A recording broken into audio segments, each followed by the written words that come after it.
Subscribe now and press the bell icon. Never miss an update. Hello everyone, how are you? I think you will be fine. I am Neelam and I welcome to all of you to our study channel Kautilya Study Zone. देखिए आज से हम अपनी Indian polity bye Laxmikant की series जो है start करने जा रहे हैं, जिसके अंदर हम पूरी इंडियन पॉलिटी जो कि लक्ष्मीकांत के द्वारा लिखी गई है उसको पूरा का पूरा चैप्टर वाइज कवर करेंगे। इसके साथ साथ हमारी पहले से ही काफ़ी सारी सीरीज़ जो है वो चली हुई हैं, तो आप उनको भी जाकर देख सकते हैं। इसके अंदर जो आपकी सारी की सारी एनसीईआरटी की जो ज्योग्राफी है वो हमने स्टार्ट करवाई हुई है, जिसको जो अभी 11th और 12th की एनसीईआरटी अभी बाकी है, बाकी 10th क्लास तक की एनसीईआरटी जो है वो आप उसकी प्लेलिस्ट जाकर देख सकते हैं। इसके साथ साथ हमारे दूसरे जो सीरीज़ हैं वो भी हमारी चल रही हैं, जैसे कि आप पंजाबी के लिए देख सकते हैं, और इसके साथ साथ आप देख सकते हैं कि हरियाणा जी की भी हमने स्टार्ट की हुई है, और कंप्यूटर के कुछ कोर्सेज़ भी क्लासेस भी हमने स्टार्ट की हुई हैं, और जो हमारी हिस्ट्री है हिंदी मीडियम की वो भी स्टार्ट की हुई है। इसके साथ साथ हम अपनी जो है बाकी की एनसीईआरटी भी जल्दी ही स्टार्ट करने वाले हैं, तो आप हमारे साथ जुड़े रहिए। आपको जैसे भी जिस एग्ज़ाम के अकॉर्डिंग आपको रिक्वायरमेंट लगती है आप उनको जाकर देख सकते हैं, और ये आपके लिए काफ़ी ज़्यादा बेनिफिशियल हो सकता है, क्योंकि अभी काफ़ी सारे जो है एग्ज़ाम, आपको पता है कोविड-19 के बाद काफ़ी सारे एग्ज़ाम जो है वो लगातार कंडक्ट होने जा रहे हैं, तो आई थिंक ये जो है आपके लिए काफ़ी ज़्यादा बेनिफिशियल हो सकती हैं, तो आप जो है इन सीरीज़ को देख सकते हैं। तो आज से हम अपनी इंडियन पॉलिटी जो कि लक्ष्मीकांत के द्वारा राइट की गई है उसको स्टार्ट करने जा रहे हैं, और आज का हमारा टॉपिक जो हम करने जा रहे हैं तो आज का हमारा है हिस्टोरिकल बैकग्राउंड, जिसके अंदर हम देखेंगे कि जो कंपनी रूल है उसके अंदर जो है क्या क्या चेंज हुए, वो भी 1773 से लेकर 1858 तक, जब तक कि जो क्राउन रूल नहीं आया था उस टाइम तक इसके अंदर क्या क्या चेंज हुए उसके बारे में आज हम देखेंगे कि हमारे कॉन्स्टिट्यूशन के अंदर कैसे कैसे इवोल्यूशन हुआ है, और किस तरीके से जो है हमारा जो कॉन्स्टिट्यूशन है वो बनकर तैयार हुआ है। उससे पहले हम देखेंगे कि कैसा जो है हिस्टोरिकल बैकग्राउंड था, हमारे कॉन्स्टिट्यूशन के बनने से पहले क्या क्या चेंजेस जो है वो आए, और किस किस की वजह से जो है हमारा कॉन्स्टिट्यूशन जो है वो अफेक्ट हुआ। तो इसके लिए हम सबसे पहले जो है हमें उसका हिस्टोरिकल बैकग्राउंड जानना बहुत ज़रूरी है, जिसके अंदर हम देखेंगे कि कैसे हमारे इंडिया के अंदर जो है कॉन्स्टिट्यूशनल की डेवलपमेंट शुरू हुई। तो इसमें सबसे पहले अगर हम बात करें ईस्ट इंडिया कंपनी, जो कि आपको पता है कि हमारे जो कंट्री के ऊपर जो है काफ़ी वर्षों तक अंग्रेज़ों का राज रहा था। अंग्रेज़ों ने जो है हमारे उसके ऊपर इंडिया के ऊपर रूल किया था, तो उसमें जो है सबसे पहले मेन जो कंपनी आई थी वो ईस्ट इंडिया कंपनी थी, जो कि किसके लिए आई थी, जो कि ट्रेड करने के इरादे से आई थी। तो स्टार्टिंग में इसका मेन मोटिव था ट्रेड करना, इंडिया से जो है व्यापार करना ही इसका मेन ऑब्जेक्टिव था। लेकिन धीरे धीरे क्या हुआ कि उसका जो ऑब्जेक्टिव चेंज होने की वजह, जो ऑब्जेक्टिव ट्रेड करने की बजाय जो है उसका ऑब्जेक्टिव क्या हो गया कि उसने जो है इंडिया के ऊपर अपना रूल करना स्टार्ट कर दिया। तो देखिए सन 1600 में क्या हुआ, 16th सेंचुरी के अंदर यानी जो 1600 जो ईयर है उसके अंदर क्या हुआ कि जो क्वीन एलिजाबेथ से इसने चार्टर प्राप्त किया, किसने, ईस्ट इंडिया कंपनी ने क्या चार्टर प्राप्त किया कि ये जो है ईस्ट के अंदर जितनी भी कंट्री हैं उनके साथ क्या कर सकती है, ट्रेड कर सकती है। मेनली जो है इंडिया और उसके आसपास की जो कंट्रीज़ हैं उनके अंदर जो क्या कर सकती है, ट्रेड कर सकती है। तो इसके लिए जो है क्वीन एलिजाबेथ ने सन 1600 में इसको क्या कर दी थी, परमिशन दे दी थी। अगर हम बात करें इंडिया के अंदर, तो इंडिया के अंदर जो है 1765 के अंदर, यानी 1765 के अंदर इसको क्या मिल गया था, दीवानी राइट मिल गए थे। अब दीवानी राइट का क्या मतलब है कि उसको रिवेन्यू के ऊपर राइट मिल चुका था, और इसके साथ साथ जो है सिविल जस्टिस का राइट जो है मिल चुका था। किन किन स्टेट के अंदर ये मिल चुका था, तो देखिए ये बंगाल, बिहार और उड़ीसा, इन 3 रीजन के अंदर जो है ये राइट इनको मिल चुका था कि ये वहाँ से अपना मन मर्जी की जो रिवेन्यू है वो क्या कर सकते हैं, कलेक्ट कर सकते हैं, और इसके साथ साथ वहाँ की जो सिविल जस्टिस है वो भी इसको भी देखते थे। तो ये किसके बाद हुआ था, जो बैटल ऑफ बक्सर हुई थी 1764 में, उसके बाद जो है ये दीवानी राइट जो है, जिसके अंदर जो है ईस्ट इंडिया कंपनी की क्या हुई थी, विजय हुई थी, और उसके बाद जो है उनको ये राइट दे दिया गया कि उनकी विजय के बाद उनको ये राइट दे दिया गया, ये दीवानी राइट, वो भी किन के ऊपर, ये 3 जो रीजन आपको दिखाई दे रहे हैं, बंगाल, बिहार और उड़ीसा। इन तीनों के ऊपर उसको दीवानी राइट मिल चुके थे, जिसके जहाँ पर वो अपने हिसाब से रेवेन्यू कलेक्ट कर सकती थी और इसके साथ साथ उनकी वहाँ पर सिविल जस्टिस के ऊपर भी उनका नियंत्रण था। इसके साथ साथ अगर हम बात करें तो एक तरीके से ये टेरिटोरियल पावर के रूप में उभर कर आने लगी। उसके बाद जो है इसकी पावर इतनी ज़्यादा बढ़ गई, मतलब ये अपने आप को क्या करती थी, टेरिटरी के ऊपर जो है अपना जो इंडिया के अंदर जितनी भी टेरिटरीज थी उनके ऊपर अपना आधिपत्य जमाना चाहती थी। और उसी की वजह से क्या हुआ कि ये लोगों का लगातार क्या करती चलेगी, ऑपरेशन करती चलेगी, उनका एक्सप्लॉयटेशन करती चलेगी। और उसी की वजह से जो है 1858 में क्या हुआ, सिपोय म्यूटनी, एक जो है जिसको हम प्रथम स्वतंत्रता संग्राम के नाम से भी जानते हैं और सिपोय म्यूटनी के नाम से भी जानते हैं, यानी 1857 की जो क्रांति है वो हुई। उसके बाद जो है हमने देखा कि उसके बाद भी काफ़ी सारी जो बैटल्स हैं वो हुई, जिसके बाद जो है इंडिया को इंडिपेंडेंस मिली। कब? 15 अगस्त 1947 को जो है हमारा इंडिया जो है वो क्या हो गया, इंडिपेंडेंट हो गया। उसके बाद देखिए उसके बाद हमने जो है 1946 के अंदर क्या किया गया था, कॉन्स्टिट्यूएंट असेंबली बनाई गई। अब कॉन्स्टिट्यूएंट असेंबली क्यों बनाई गई? ये बनाई गई हमारे कॉन्स्टिट्यूशन का निर्माण करने के लिए। और हमारा कॉन्स्टिट्यूशन कब बनकर तैयार हो गया? हमारा कॉन्स्टिट्यूशन जो है वो 26 नवंबर 1949 को बनकर तैयार हो गया और 26 जनवरी 1950 में इसको क्या कर दिया गया, इसको लागू कर दिया गया और ये मतलब फोर्स में आ गया। तो देखिए इसके अंदर जो है काफ़ी सारी फीचर्स हैं जो कि किससे मिलती जुलती है, क्योंकि ब्रिटिश कॉन्स्टिट्यूशन है उससे मिलती जुलती है। यानी जो ब्रिटिश जो जिन्होंने हमारे ऊपर राज किया था मेनली जो है उनके रूल से जो है काफ़ी सारी रूट्स जो है वो इसकी निकल कर आई हैं, काफ़ी सारी फीचर्स जो है वहाँ से निकल कर आई है। तो आइए हम इसका जो क्रोनोलॉजिकल जो ऑर्डर है वो देखते हैं क्रमवार कि कैसे किस तरीके से क्या क्या चेंजेस हुए, कौन कौन से एक्ट जो है यहाँ पर पास हुए, कौन कौन सी रेगुलेशन लगी। और इसके साथ साथ हम देखेंगे इसको हम 2 कैटेगरी में डिवाइड करके देख सकते हैं। एक सबसे पहले जब तक कंपनी का रूल था तब तक कौन कौन सी रेगुलेशन पास की गई और इसके साथ साथ कौन कौन से एक्ट जो है वो पास किए गए, वो हम देखेंगे 1773 से लेकर 1858 तक। उसके बाद देखेंगे हम जो क्राउन रूल आया 1858 से लेकर 1947 तक, जब तक कि हमारा कंट्री इंडिपेंडेंट नहीं बन गया तब तक जो क्राउन रूल था उसके अकॉर्डिंग क्या क्या चेंजेस आए वो हम इसके सेकंड पार्ट में देखेंगे। तो आज के जो लेक्चर में हम क्या देखने वाले हैं, कंपनी रूल के अंदर जो है कौन कौन से एक्ट आए, उनके अंदर जो है क्या क्या फीचर्स रखी गई और क्या क्या चेंजेस जो है क्या क्या डेवलपमेंट हुई। तो ये सब चीज़ें आज हम अपने लेक्चर के अंदर देखने वाले हैं। तो देखिए सबसे पहले हम बात करते हैं जो हमारा रेगुलेटिंग एक्ट है 1773 के बारे में। तो देखिए 1773 एक ऐसा पहला फर्स्ट स्टेप था जो किस लिए था, ये रेगुलेट करने के लिए था। किसको? ईस्ट इंडिया कंपनी की जो पावर है उसको रेगुलेट करने के लिए इसको लेके आया गया था, क्योंकि ईस्ट इंडिया कंपनी जो है वो अपनी मनमानी कर रही थी और काफ़ी सारी जो है ईस्ट इंडिया कंपनी के अंदर काफ़ी सारे जो ऑफिसर्स थे वो काम करते थे, वो काफ़ी ज़्यादा करप्ट हो चुके थे, वो ब्राइब्स वगैरह लेते थे। तो इस वजह से उसको रेगुलेट करने के लिए, उसको कंट्रोल करने के लिए क्या किया गया, ये एक्ट लेकर आया गया। तो देखिए मेनली जो है ये जो एक्ट है वो रिकॉग्नाइज करता है, क्या रिकॉग्नाइज करता है, पहली बार इसने रिकॉग्नाइज किया जो ईस्ट इंडिया कंपनी का जो पॉलिटिकल और एडमिनिस्ट्रेटिव जो फंक्शन है उनको रिकॉग्नाइज किया। क्योंकि मेनली जो है हमने देखा था कि ईस्ट इंडिया कंपनी को ट्रेड के पर्पज से बनाया गया था, लेकिन बाद में देखा गया कि उसका जो है पॉलिटिकल और एडमिनिस्ट्रेटिव जो है वो कार्य भी उसने करने स्टार्ट कर दिए गए थे। यानी पॉलिटिक्स से रिलेटेड और उसके एडमिनिस्ट्रेशन से रिलेटेड भी उसने काम करने स्टार्ट कर दिए थे हमारी कंट्री के अंदर।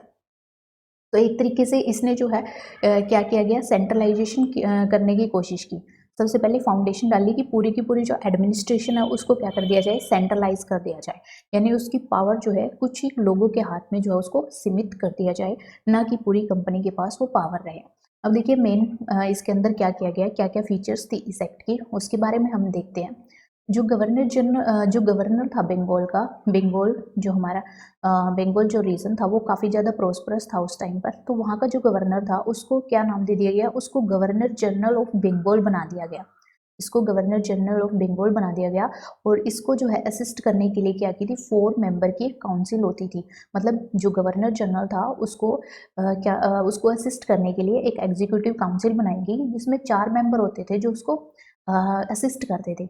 अब देखिए जो फर्स्ट गवर्नर जनरल था वो कौन था, वॉरेन हेस्टिंग था, लॉर्ड वॉरेन हेस्टिंग। ये जो है first governor general of Bengal था।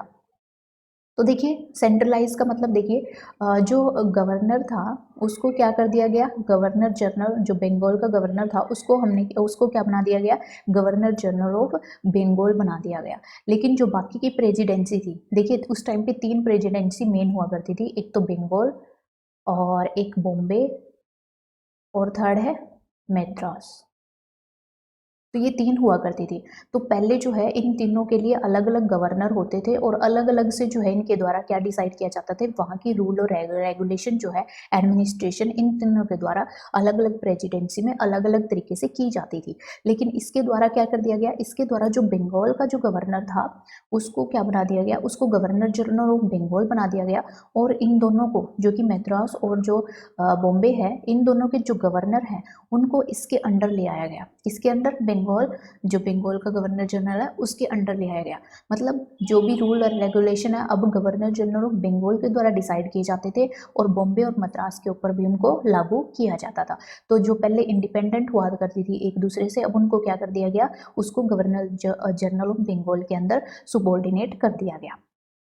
उसके साथ साथ देखिए 1774 के अंदर क्या किया गया, सुप्रीम कोर्ट की एस्टेब्लिशमेंट की गई कलकत्ता के अंदर। और इसके अंदर जो है 1 चीफ जस्टिस और 3 अदर जजेस जो है इसके अंदर डिसाइड किए गए। इसके साथ साथ देखिए जो यहाँ के जो सर्वेंट्स थे, जो कंपनी के सर्वेंट्स थे, जो कंपनी के लिए काम करते थे, उनको क्या कर दिया गया, उनको रिस्ट्रिक्ट कर दिया गया, प्रोहिबिट कर दिया गया है कि वो जो है कोई भी प्राइवेट ट्रेड नहीं करेंगे। मतलब सिर्फ जो कंपनी जो देगी वो कंपनी के लिए ही ट्रेड करेंगे, अपने लिए कोई निजी ट्रेड वो नहीं कर सकते। और ना ही किसी से ब्राइब ले सकते हैं, ना ही कोई उपहार लेंगे, ना ही कोई गिफ्ट प्रेजेंट्स वगैरह, वो भी वो जो है किसी नेटिव जो राजा वगैरह होते थे उनसे नहीं लेंगे। तो ये जो है उनके लिए प्रोहिबिट कर दिया गया। इसके साथ साथ जो है ब्रिटिश गवर्नमेंट ने अपना कंट्रोल बढ़ा दिया किसके ऊपर, कोर्ट ऑफ डायरेक्टर के ऊपर, ताकि वो क्या करें, वो जो है कंपनी के जितने भी रिवेन्यू, सिविल और मिलिट्री के जो अफेयर हैं उनकी रिपोर्ट किसको देंगे, ब्रिटिश गवर्नमेंट को देंगे। कि जो कोर्ट ऑफ डायरेक्टर हैं वो क्या करेंगे, रिवेन्यू, सिविल और मिलिट्री अफेयर से रिलेटेड जितनी भी रिपोर्ट हैं वो ब्रिटिश गवर्नमेंट को देंगे, ताकि वो उनके ऊपर जो है, उनके रिवेन्यू के ऊपर, उनके करप्शन के ऊपर जो है कंट्रोल लगा सके। उसके बाद देखिए ये हमारा था 1773 का एक्ट। उसके बाद बात करते हैं हम जो अमेंडिंग एक्ट है 1781। देखिए 73 का एक्ट था उसके अंदर कुछ कमियां थी। जो 1773 का एक्ट था उसके अंदर कुछ कमी थी, उनको दूर करने के लिए एक नया एक्ट जो अमेंडमेंट एक्ट है 1781 वो लाया गया, जिसको हम एक्ट ऑफ सेटलमेंट भी बोलते हैं। अगर आपसे क्वेश्चन में पूछा जाता है कि एक्ट ऑफ सेटलमेंट जो है वो किसको कहा जाता है और आपको 4 ऑप्शन दे दिए जाते हैं, तो आप जो है 1781 का जो अमेंडिंग एक्ट है उसको टिक करेंगे तो वो आपका राइट आंसर होगा। तो इसलिए आप इसको याद रख सकते हैं। तो मेन फीचर क्या थे, तो देखिए इसके मेन फीचर थे कि जो गवर्नर जनरल है और उसकी जो काउंसिल है, जो हमने देखा कि 4 मेंबर की जो उसकी काउंसिल थी जो उसको असिस्ट करती थी, उसको जो है सुप्रीम कोर्ट की जुरिस्डिक्शन से बाहर कर दिया गया। मतलब इस एक्ट के अंदर मेनली ये किया गया कि जो सुप्रीम कोर्ट की जो पावर थी ना उसको कम कर दिया गया, उसका स्कोप जो है वो कम कर दिया गया। जो पहले गवर्नर जनरल और उसकी काउंसिल को इसकी जुरिस्डिक्शन के अंदर लेके आता था, अब उसको क्या कर दिया गया, उसको उससे बाहर कर दिया गया।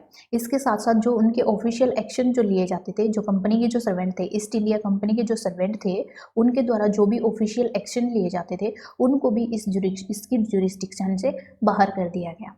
इसके साथ साथ इन्होंने क्या कर दिया, इन्होंने एक्सक्लूड कर दिया इस एक्ट के अंदर, क्या एक्सक्लूड किया गया, जो रिवेन्यू मैटर्स थे, यानी जो हमारे जो ट्रेड से रिलेटेड जो भी रिवेन्यू मैटर्स थे और जो मैटर्स जो कि कलेक्शन ऑफ रिवेन्यू से रिलेटेड थे, मतलब जो आय से जो इनकी इनकम होती थी उससे रिलेटेड जितने मैटर थे उनको भी सुप्रीम कोर्ट की जुरिस्डिक्शन से बाहर कर दिया गया। मतलब अब वो कौन से फंक्शन देख सकता था, वो सिविल, पॉलिटिकल या एडमिनिस्ट्रेटिव फंक्शन तक ही वो सीमित था, यानी उसके जो रिवेन्यू मैटर्स वगैरह उनको एक्सक्लूड कर दिया गया। इसके साथ साथ जो सुप्रीम कोर्ट है उसकी जुरिस्डिक्शन सिर्फ वहीं तक सीमित कर दी गई, कहाँ तक, जहाँ पर वो एस्टेब्लिश किया गया था, मतलब कैलकट्टा तक, यानी उसकी जुरिस्डिक्शन को ओनली कैलकट्टा तक क्या कर दिया गया, उसको सीमित कर दिया गया। सिर्फ वहाँ पर जो लोग रहते थे उन्हीं के ऊपर जो है इसको लागू किया जाएगा, बाकी की जगह नहीं होगा।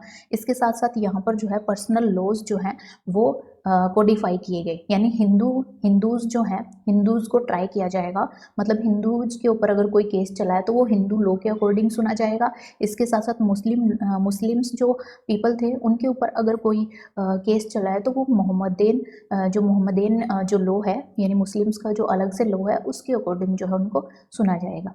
इसके साथ साथ देखिए इसने जो है क्या कहा कि जो अपील की जाती है, जो हमारे जो प्रोविंशियल जो कोर्ट है उनके अंदर जो अपील की जाती है वो कहाँ पर की जाएगी, वो जो गवर्नर जनरल की काउंसिल है वहाँ पर की जाएगी, ना कि सुप्रीम कोर्ट के अंदर।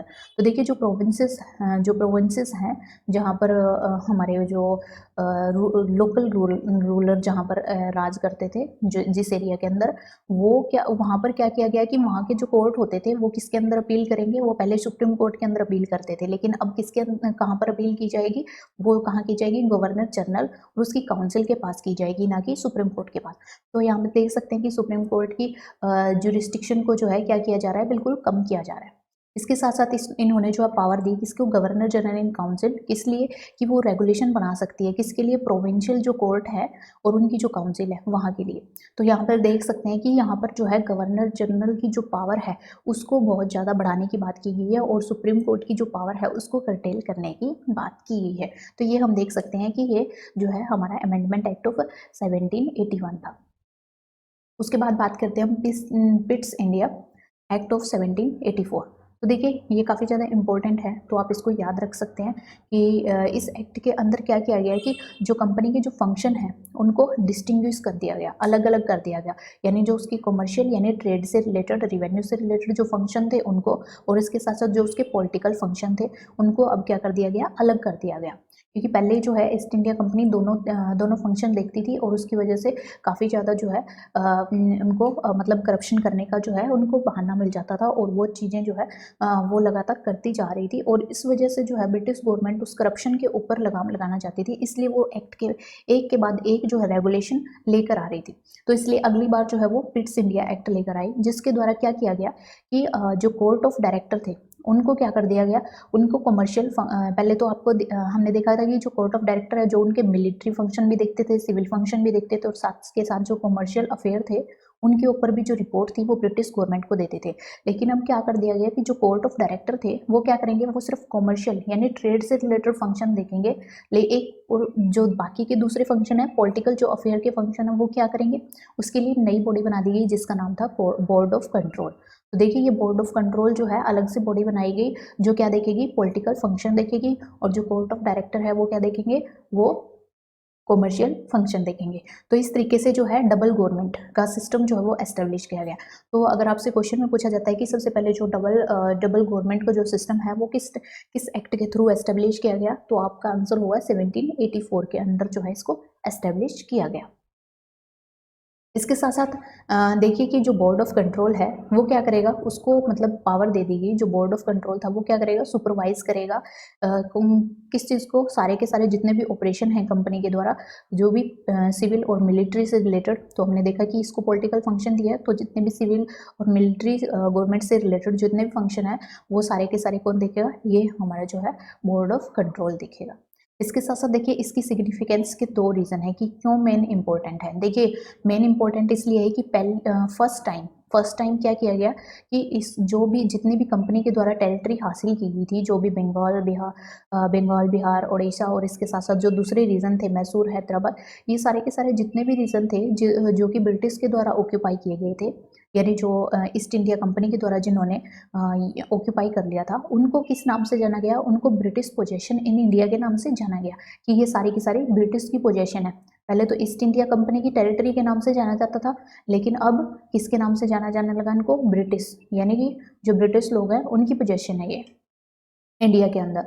और सेकंड मेन फंक्शन था कि इसके अंदर क्या किया गया कि जो ब्रिटिश गवर्नमेंट थी उसको सुप्रीम कंट्रोल दे दिया गया, किसका, कंपनी के अफेयर का, और इसके साथ साथ उसकी एडमिनिस्ट्रेशन थी जो इंडिया के अंदर। पहले जो है वो क्या होता था, ईस्ट इंडिया कंपनी जो है वो सारी चीज़ें देखती थी, वो अपने आप से डिसाइड करती थी क्या निर्णय उसने लेना है, क्या जो है एडमिनिस्ट्रेशन करनी है, तो उसके अकॉर्डिंग जो है ईस्ट इंडिया कंपनी के हिसाब से सारा काम होता था। लेकिन अब क्या होने लगा, अब जो है ब्रिटिश गवर्नमेंट को के कंट्रोल में आ गया इसका पूरा का पूरा जितना भी फंक्शन है, एडमिनिस्ट्रेशन फंक्शन है इंडिया के अंदर, और उसके कंपनी के जितने भी अफेयर है वो सारे सारे किसके कंट्रोल के अंदर आ गए, वो सारे के सारे ब्रिटिश गवर्नमेंट के कंट्रोल के अंदर आ गए। अब बात करते हैं एक्ट ऑफ 1786। ये इतना ज़्यादा इंपॉर्टेंट नहीं है, इसके अंदर बस मेन पॉइंट आप ये देख लीजिए कि जो एक्ट ऑफ 1786 है इसके अंदर जो लॉर्ड कॉर्नवालिस है ना, वो जो है उसको गवर्नर जनरल ऑफ बंगाल बनाया गया। इसको गवर्नर जनरल ऑफ बंगाल बनाया गया था 1786 में, और इसने जो है 2 डिमांड रखी। इसने डिमांड रखी कि जो है वो ये पोस्ट तभी लेंगे अगर इनकी 2 डिमांड पूरी की जाती है। अब ये 2 डिमांड कौन सी थी कि इसको जो है मतलब पावर दी जाए कि ये ओवरराइड कर सके, क्या जो उसकी काउंसिल अगर कोई डिसीजन लेती है स्पेशल केस में, जैसे हमने देखा था कि जो गवर्नर जनरल होता था उसको 4 मेंबर की जो काउंसिल थी वो क्या करती थी, असिस्ट करती थी। लेकिन कॉर्नवालिस ने कहा कि ये जो 4 मेंबर की अगर काउंसिल कोई डिसीजन लेती है तो इसको राइट दिया जाए गवर्नर जनरल को कि इनके डिसीजन को क्या कर सके, ये ओवरराइड कर सके। मतलब अपने आप से जो है यूनानिमस जो डिसीजन है वो अपने आप से कोई भी डिसीजन ले सके, इसके द्वारा दिया गया डिसीजन से गवर्नर जनरल जो है वो बाउंड ना हो। और इसके साथ साथ उसको कमांडर इन चीफ जो है वो भी इसको खुद बनाया जाए, मतलब कोई अलग से इसके लिए पोस्ट ना हो, उसको जो है खुद ही गवर्नर जनरल को ही कमांडर इन चीफ जो है वो घोषित किया जाए। तो इस तरीके से यहाँ पर जो है इसके मेन यही 2 प्रोविजन है जिनको आपने ध्यान रखना है। उसके बाद देखिए चार्टर एक्ट ऑफ 1793 आता है। अब देखिए इसके अंदर जो है जो एक्सटेंड की गई थी, जो लॉर्ड कॉर्नवालिस की जो पावर थी, जो 1786 के अंदर जो एक्सटेंड की गई थी, उसको जो है बाकी के गवर्नर जनरल और गवर्नर्स के लिए भी अप्लाई कर दिया गया। यानी जो लॉर्ड कॉर्नवालिस ने अपने लिए जो डिमांड किया था कि वो पोस्ट को तभी एक्सेप्ट करेंगे अगर उनको ये 2 पावर दी जाएं, तो यही पावर को क्या कर दिया गया, जब ये कॉर्नवालिस जब चले गए तो उसके बाद के गवर्नर जनरल्स और दूसरे जो गवर्नर्स थे उनके ऊपर भी क्या कर दिया गया, इस पावर को ओवरराइड कर दिया गया। मतलब इन पावर को उसको भी क्या कर दिया गया, एक्सटेंड कर दिया गया, बाकी गवर्नर्स को भी ये पावर दे दी गई।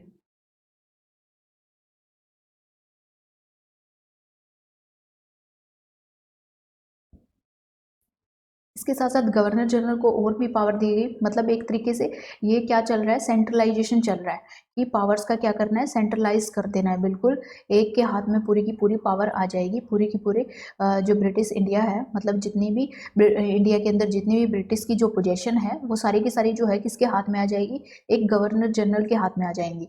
तो यहाँ पर आप देखिए जो गवर्नर जनरल था उसको और भी ज़्यादा पावर दे दी गई, कंट्रोल दे दिया गया। जो भी उसके बॉम्बे और जो मद्रास के जो गवर्नर थे, जो जो यहाँ के गवर्नर थे, वो सारे की सारी जो लेजिस्लेशन है वो किसके द्वारा वो फॉलो करते थे, किसको, जो गवर्नर जनरल के द्वारा जो डिसीजन दिए जाते थे वो इनको फॉलो करना होता था। तो इस तरीके से इनके पास जो इंडिपेंडेंट जो पावर थी, ये जो 2 प्रेसिडेंसी थी, इनकी पावर को जो है और भी ज़्यादा कम कर दिया गया, काफ़ी रिड्यूस कर दिया गया।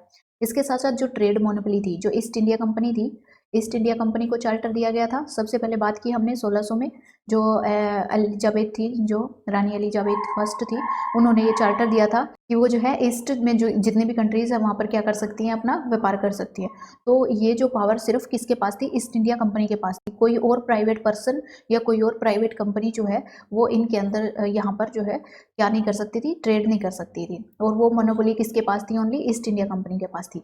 अब क्या कर दिया गया कि 1793 के अंदर इसको जो है 20 ईयर्स के लिए इस पीरियड को और बढ़ा दिया गया कि यहाँ पर जो है इन कंट्रीज़ के अंदर यानी इंडिया के अंदर कौन काम करेगा, सिर्फ ईस्ट इंडिया कंपनी ही ट्रेड करेगी, कोई दूसरी कंपनी ट्रेड नहीं करेगी। ये 20 ईयर के लिए और जो है इस पीरियड को बढ़ा दिया गया कि अभी जो है सिर्फ ईस्ट इंडिया कंपनी ही यहाँ पर ट्रेड कर सकती है।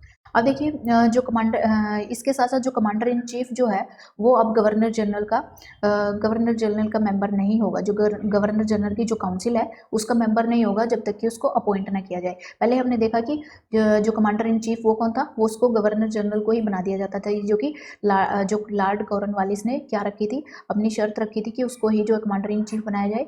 लेकिन अब क्या बोला गया, इसके अंदर ये अमेंडमेंट कर दी गई कि जो मेंबर जो कमांडर इन चीफ होगा वो गवर्नर जनरल की काउंसिल का मेंबर नहीं होगा। जब तक कि उसको अपॉइंट नहीं किया जाएगा तब तक उसका मेंबर नहीं होगा।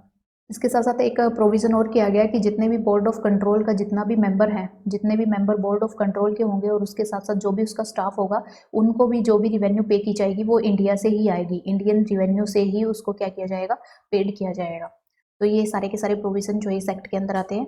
उसके बाद बात करते हैं हम चार्टर्ड एक्ट ऑफ 1813। अब 1813 के अंदर क्या हुआ कि इसके अंदर जो ईस्ट इंडिया कंपनी की जो मोनोपोली थी उसको ख़त्म कर दिया गया यानी जहाँ पर इंडिया के अंदर ओनली क्या कौन सी यही कंपनी जो है ट्रेड कर सकती थी, अब इसको क्या कर दिया गया, इस मोनोपोली को ख़त्म कर दिया गया। अब दूसरी प्राइवेट कंपनी भी इंडिया के अंदर आकर ट्रेड कर सकती हैं, अब उनको ये अलाउ कर दिया गया।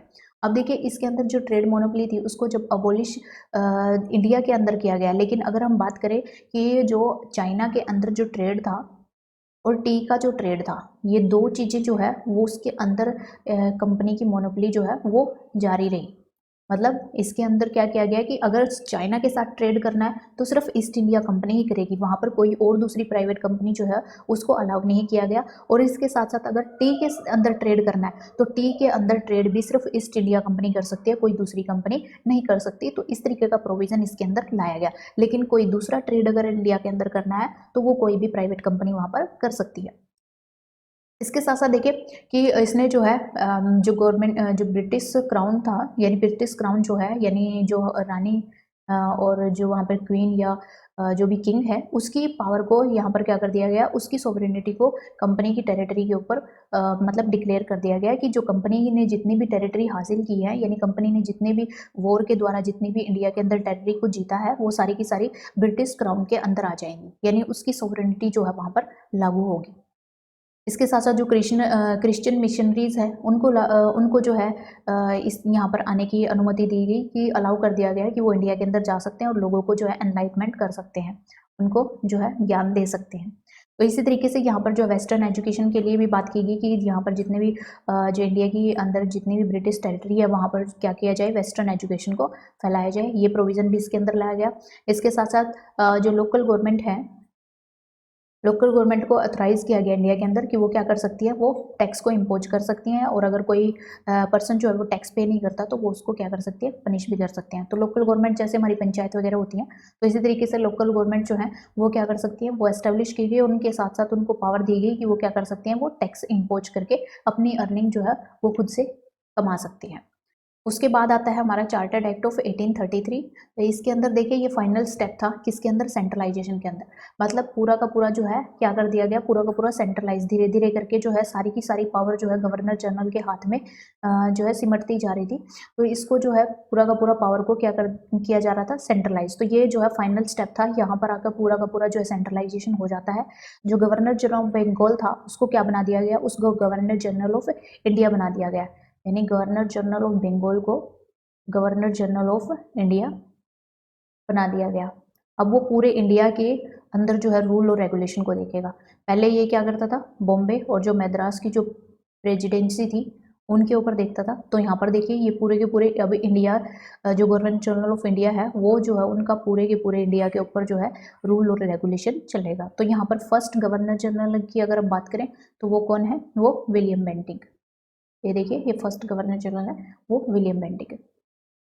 तो देखिए इसमें जो है पूरी की पूरी सारी की सारी पावर जो है उनकी छीन ली गई, डिप्राइव कर दी गई किसकी, जो गवर्नर थे बॉम्बे और मद्रास के, सारी की सारी उनकी जितनी भी लेजिस्लेटिव पावर यानी रूल्स वगैरह बनाने की, रेगुलेशन और एक्ट बनाने की, वो पूरी की पूरी पावर उनसे ले ली गई। इसके साथ साथ सारी की सारी पावर जो है वो गवर्नर जनरल ऑफ इंडिया के हाथ में चली गई। पूरी की पूरी जो भी ब्रिटिश इंडिया था पूरा का पूरा सारी की सारी रेगुलेशन जो है उसके जो गवर्नर जनरल था उसके हाथ में चलेगी। तो देखिए इससे पहले के जितने भी एक्ट थे उनको रेगुलेशन बोला जाता था, उनको क्या कहा जाता था, रेगुलेशन। लेकिन इसके बाद जब पूरे के पूरे जो एक्ट बनाए जो भी प्रोविज़न बनाए जाते थे, जो भी एक्ट लेके आए जाते थे उनको एक्ट बोला गया। यानी इससे पहले यानी 1833 से पहले जितने भी हम एक्ट लेके आए हैं उन सब के अंदर जितने भी प्रोविज़न किए गए हैं उनको रेगुलेशन बोला गया। लेकिन जैसे ही गवर्नर जनरल ऑफ इंडिया की पोस्ट आई तो ये सारे के सारे जितने भी रेगुलेशन थी उनको क्या बोल दिया गया, उनको एक्ट्स के नाम से जाना जाता है। तो देखिए इसके अंदर क्या किया गया कि जो ये जितनी भी ईस्ट इंडिया कंपनी की जो कमर्शियल एक्टिविटी होती थी वो एक तरीके से जो कमर्शियल बॉडी थी उसकी पूरी की पूरी एक्टिविटीज़ को क्या कर दिया गया, एंड कर दिया गया। यानी जो चाइना के साथ जो ट्रेड में मोनोपोली थी उसको भी एंड कर दिया गया। इसके साथ साथ टी के अंदर जो वो ट्रेड करती थी जिसमें उसको मोनोपोली दी गई थी उसको भी एंड कर दिया गया। मतलब उसका कमर्शियल फंक्शन जो है, कमर्शियल फंक्शन जो ट्रेड करने से रिलेटेड जो फंक्शन था वो पूरा का पूरा ही खत्म कर दिया गया। अब वो प्योरली क्या बन गई, एडमिनिस्ट्रेटिव। सिर्फ वो एडमिनिस्ट्रेशन करेगी, देखेगी, प्रबंध करेगी, वो प्रशासन का काम करेगी, ना कि कमर्शियल फंक्शन देखेगी, ना कि ट्रेड करेगी। तो इस तरीके से जो सारे के सारे जो काम थे अब ये कंपनी जो है वो करती थी, वो अपने मैजेस्टी यानी जो क्राउन था उसके बिहाफ पर करती थी। उसकी तरफ से जो है ये सारे के सारे एडमिनिस्ट्रेटिव फंक्शन जो है वो देखती थी। इसके साथ साथ इन्होंने जो है अटेम्प्ट किया गया, मतलब एक अटेम्प्ट किया गया 1833 के अंदर कि सिविल सर्विस को स्टार्ट किया जाए। सिविल सर्विस, जो सिविल सर्वेंट जो पोस्ट है, जैसे अब हम जो है जिस पोस्ट को आईएएस के नाम से जानते हैं, तो civil servant, IAS, IPS, IFS, तो ये सारी की सारी जितनी भी सिविल की पोस्ट है, तो वो उसको एस्टेब्लिश करने की बात की गई कि इसको इंट्रोड्यूस किया जाए इंडियन के लिए, ओपन कंपटीशन किया जाए। पहले जो है इसके अंदर सिर्फ यूरोपियन को जो है सेलेक्ट किया जाता था, तो इस एक्ट के अंदर बात की गई कि जो इंडियंस हैं उनको भी इसके अंदर लाया जाए। लेकिन जो कोर्ट ऑफ डायरेक्टर है उनके द्वारा क्या किया गया, इसको अपोज किया गया कि हम नहीं चाहते कि कोई भी इंडियन जो है वो हमारे ऊपर क्या करे, हमारे ऊपर इस तरीके की रेगुलेशन रखे, या कोई भी मतलब इतनी हायर पोस्ट पर जो है कोई भी इंडियन को वो क्या नहीं कर सकते थे, वो सहन नहीं कर सकते थे, इसलिए उन्होंने इसको क्या किया, अपोज किया, तो इसलिए इसको वहीं पर ख़त्म कर दिया गया। उसके बाद देखिए बात करते हैं चार्टर्ड एक्ट ऑफ 1853। देखिए ये जो है जो कंपनी का जो रूल था 1773 से लेकर 1858 तक, उसके अंदर जो है ये लास्ट एक्ट है जो कि ईस्ट इंडिया कंपनी के, यानी जो कंपनी रूल के अंदर आता है, ये लास्ट एक्ट है जो यहाँ से यहाँ तक बनाया गया। तो यहाँ पर देख सकते हैं उसके बाद जो है 1858 का एक्ट आता है जो कि ब्रिटिश क्राउन से के रूल के अंदर आ जाता है। अब देखिए इसके मेन फंक्शन क्या थे, इसके अंदर क्या किया गया कि सेपरेट कर दिया गया फर्स्ट टाइम लेजिस्लेटिव और एग्जीक्यूटिव जो फंक्शन है। यानी लेजिस्लेटिव आप समझ सकते हैं कि जो रूल्स लॉज वगैरह बनाने का, एक्ट्स लॉज और रूल्स रेगुलेशन, ये सारे के सारे जो बनाए जाते हैं वो किसके द्वारा बनाए जाते हैं, वो लेजिस्लेटिव के अंदर बनाए जाते हैं। और एग्जीक्यूटिव क्या करते हैं, इनको ही इम्प्लीमेंट करते हैं। जो रूल्स और एक्ट और रेगुलेशन जो बनाए जाते हैं वो इनको क्या करते हैं, इम्प्लीमेंट करते हैं। पहले क्या होता था कि जो एग्जीक्यूटिव काउंसिल थी वही क्या करती थी, वही डिसीजन लेती थी और वही जो है क्या करती थी, उसको इम्प्लीमेंट करवाने का काम करती थी। लेकिन फर्स्ट टाइम क्या कर दिया गया कि लेजिस्लेटिव और एग्जीक्यूटिव फंक्शन को अलग कर दिया गया कि लेजिस्लेशन के लिए अलग से बॉडी काम करेगी और एग्जीक्यूटिव बॉडी है वो अलग से काम करेगी। तो ये इस तरीके से गवर्नर जनरल की जो काउंसिल थी उसको 2 पार्ट्स में डिवाइड कर दिया गया। अब इसके अंदर क्या कर दिया गया कि 6 मेंबर और बना दिए गए। पहले हमने देखा कि जो गवर्नर जनरल की जो एग्जीक्यूटिव काउंसिल थी, एग्जीक्यूटिव काउंसिल, उसमें हमने देखा था कि 4 मेंबर्स थे, 4 मेंबर्स।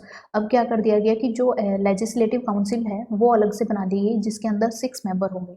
जिसके अंदर 6 मेंबर क्या किए गए, लेजिस्लेटिव काउंसिलर जो है वो बना दिए गए। और इसको ही क्या नाम दे दिया गया, इसको इंडियन या सेंट्रल लेजिस्लेटिव काउंसिल जो है इसको नाम दे दिया गया। ये एक तरीके से मिनी पार्लियामेंट की तरह काम करती है। जैसे आज हमारी पार्लियामेंट काम करती है, लेजिस्लेशन का काम करती है। पार्लियामेंट में हमारा कौन कौन आता है, हमारी राज्यसभा आती है, लोकसभा आती है और इसके साथ साथ प्रेसिडेंट आता है, प्रेसिडेंट। तो ये हमारी पार्लियामेंट का पार्ट है। तो आप देख सकते हैं कि यहाँ पर लोकसभा और राज्यसभा जो है वो कानून पास करती हैं और उसके बाद लास्ट में प्रेसिडेंट के द्वारा जब उसको साइन किया जाता है तो वो एक्ट बन जाता है। तो एक तरीके से पार्लियामेंट इस तरीके से काम करती है। तो यहाँ पर आप देख सकते हैं, यहाँ पर भी क्या हुआ कि ये जो लेजिस्लेटिव विंग एक तरीके से क्या करती थी, मिनी पार्लियामेंट की तरह काम करती थी। मतलब ये एक्ट बनाती थी और उसके बाद जो है उसको गवर्नर जनरल के जब साइन हो जाते थे तो वो एक तरीके से एक्ट बन जाता था। तो ये किस तरीके से काम करती थी, जैसे ब्रिटिश के अंदर ब्रिटिश पार्लियामेंट जो है वो काम करती थी, इसी तरीके से यहाँ पर ये मिनी पार्लियामेंट काम करती थी। तो इस तरीके से ये जो है स्पेशल फंक्शन के लिए यहाँ पर जो है इस तरीके की स्पेशल जो लेजिस्लेटिव काउंसिल है वो बनाई गई। तो इसके बाद हम देख सकते हैं कि जो ओपन कंपटीशन जो एस्टेब्लिश करने की बात की गई थी सिविल सर्विसेज के लिए, जो कि हमने पिछले 1833 के एक्ट में देखा था उसको, लेकिन बोर्ड ऑफ डायरेक्टर के द्वारा क्या कर दिया गया था, उसको अपोजिशन की गई थी कि हाँ ये जो है इंडियंस के लिए इसको ना ओपन किया जाए। लेकिन बाद में इस एक्ट के थ्रू जो है इसको इंट्रोड्यूस कर दिया गया, ओपन कर दिया गया, जिसके बाद में इसके लिए मैकेले जो कमेटी है वो भी बनाई गई जो कि इंडियन सिविल सर्विस के ऊपर थी, जिसको 1854 के अंदर क्या किया गया था, अपॉइंट किया गया था। और उसके थ्रू क्या कर दिया गया, इसको ओपन कंपटीशन कर दिया गया। यानी अब क्या कर सकते हैं, इंडियंस भी इसके अंदर पार्टिसिपेट कर सकते हैं। इसके साथ साथ इसने जो है कंपनी रूल को क्या कर दिया, एक्सटेंड कर दिया कि कंपनी का रूल जो है वो एक्सटेंड कर दिया कि कंपनी जो है अभी भी एडमिनिस्ट्रेटिव फंक्शन देखेगी। यानी ईआईसी जो ईस्ट इंडिया कंपनी है वो भी क्या करेगी, वो ब्रिटिश गवर्नमेंट के बिहाफ पर क्या करती रहेगी, वो काम करती रहेगी। लेकिन इस टाइम पर क्या किया कि कोई पीरियड डिसाइड नहीं किया कि वो कब तक काम करेगी। मतलब ये है कि पहले क्या होता था कि इतने ईयर्स के लिए, 20 ईयर्स के लिए या अगले इतने ईयर्स के लिए उसको फंक्शन दे दिए जाते थे कि ईस्ट इंडिया कंपनी काम करेगी। लेकिन अब की बार कोई भी इंडिकेशन ऐसी नहीं दी गई कि कंपनी जो है वो कब तक एक तरीके से ब्रिटिश गवर्नमेंट के बिहाफ पर काम करेगी। इसलिए जो है मतलब यहाँ से क्लियर होता है कि ये कभी भी इसको टर्मिनेट, इसके जो फंक्शन है यानी इसकी जो पावर है उसको टर्मिनेट कर सकती है। तो ऐसा ही हुआ कि 1853 में जब ये डिसाइड किया गया कि ये काम करती रहेगी लेकिन कोई टाइम पीरियड डिसाइड नहीं किया गया, तो 1858 में जाकर जब जो 1857 का जो रिवोल्ट होता है, जो 1857 की क्रांति होती है, उसके अंदर क्या कर दिया जाता है, ईस्ट इंडिया कंपनी का जो रूल है वो ख़त्म हो जाता है और उसकी जगह जो ब्रिटिश क्राउन है, ब्रिटिश क्राउन का रूल जो है वो एस्टेब्लिश हो जाता है। तो आप देख सकते हैं ये 5 इयर्स के अंतराल के अंदर ही क्या हो जाता है, वो क्राउन का रूल जो है वहाँ पर एस्टेब्लिश हो जाता है। तो यहाँ पर हम देख सकते हैं कि ये जो है पूरा का पूरा हमारा कंपनी के रूल के अंदर हुआ है। इसके साथ साथ फर्स्ट टाइम ऐसे हुआ था इस एक्ट के अंदर कि जो 6 मेंबर्स की जो लेजिस्लेटिव काउंसिल थी उसके अंदर 4 मेंबर जो है वो लोकल गवर्नमेंट के अंदर से अपॉइंट किए जाते थे, अपॉइंटेड बाय लोकल गवर्नमेंट के द्वारा अपॉइंट किए जाते थे। जैसे मद्रास, बॉम्बे, बंगाल, आगरा, ये लोकल गवर्नमेंट क्या कौन सी होती हैं, जो हमारी लोकल लेवल पर काम करती हैं। प्रेसिडेंसीज जो अलग थी, बंगाल, बिहार और जो बंगाल, मद्रास और बॉम्बे से अलग जो प्रेसिडेंसी थी, जो दूसरे एरिया में वहाँ से जो है मतलब जो लोकल गवर्नमेंट थी वो इनको डिसाइड करती थी। 4 मेंबर को वो क्या करती थी, लोकल गवर्नमेंट के द्वारा, यानी जो ये होते थे हमारे लोकल रूलर होते थे वो इनको डिसाइड करते थे। इसके साथ साथ जो दूसरे राजा महाराजा होते थे तो वो जो है ये डिसाइड करते थे कि वो 4 मेंबर जो है 6 में से कौन से मेंबर होंगे। तो ये इसके अंदर जो है प्रोविज़न किया गया। अदरवाइज सारे के सारे क्या होते थे, यूरोपियंस ही होते थे, जो किसके द्वारा डिसाइड किए जाते थे, वो ब्रिटिश के द्वारा ही डिसाइड किए जाते थे और वो सारे के सारे यूरोपियन मेंबर को ही डिसाइड करते थे। लेकिन अब की बार फर्स्ट टाइम ऐसा किया गया था कि 4 मेंबर को 6 में से जो 4 मेंबर है उनको लोकल गवर्नमेंट के द्वारा इंडियंस को जो है चुनने के लिए ओपन कर दिया गया था, छोड़ दिया गया था कि आप इंडियंस को भी चुन सकते हैं और यहाँ पर किसी यूरोपियन को भी चुन सकते हैं। ये पूरा का पूरा किसके हाथ में दे दिया गया कि इंडियंस जो है यानी जो लोकल गवर्नमेंट है वही उनको चुनेगी, जो 6 में से 4 मेंबर है। तो आई थिंक ये आपको क्लियर हुआ होगा। तो ये जो है यहाँ पर हमने जो है कंपनी रूल देखा। अगेन नेक्स्ट जो हमारी वीडियो आएगी उसके अंदर हम देखेंगे क्राउन रूल के अंदर जो है कौन कौन से एक्ट जो पास किए गए और उनके अंदर जो है क्या क्या किस तरीके से जो है इवोल्यूशन होकर हमारा जो कॉन्स्टिट्यूशन बनकर तैयार हुआ। तो आई थिंक ये आपको समझ आएगा। तो this is the end of this video. If you like the video then please like, share and subscribe our channel and press the bell icon for the further notification of the video. Thank you for watching the video. Take care of yourself and God bless you. Subscribe now and press the bell icon. Never miss an update.